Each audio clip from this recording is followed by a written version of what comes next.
Chapter 22. Flora woke before dawn, as had been her custom back on Kaer-Ise, and put on the breezy blue-green tunic and loose pants that had been provided for her, a servant's uniform, presumably. After scanning the list of instructions the automaton scribe had slipped under her door, she ordered an automaton to take her to the kitchens to retrieve the king's breakfast. It was strange, being led by such a silent, metallic, lifeless being. It was even more strange, as a servant, to be served. She wondered privately what would happen if all servants were one day replaced by such things.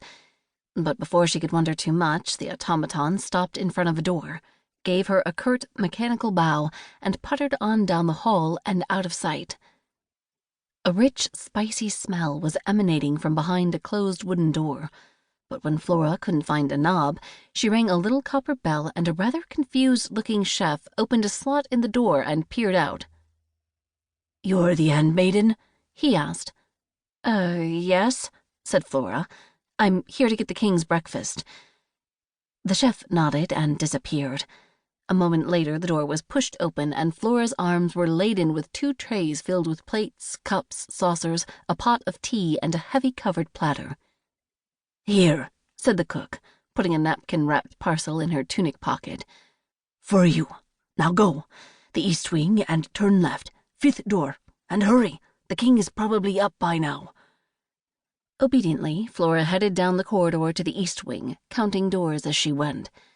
When she arrived at the small blue-tiled room where the king took her breakfast, Adonais was already there, dressed in a light gray tunic and blue pants that were clearly of fine quality, his mage crystals showing plainly.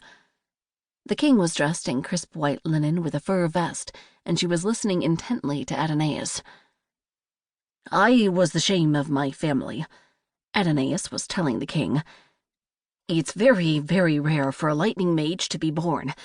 Like lightning strikes, but we're not celebrated in the magical community like fire mages, water mages, earth mages. Their elements have practical elements, everyone says, but lightning—" "We use a form of lightning,"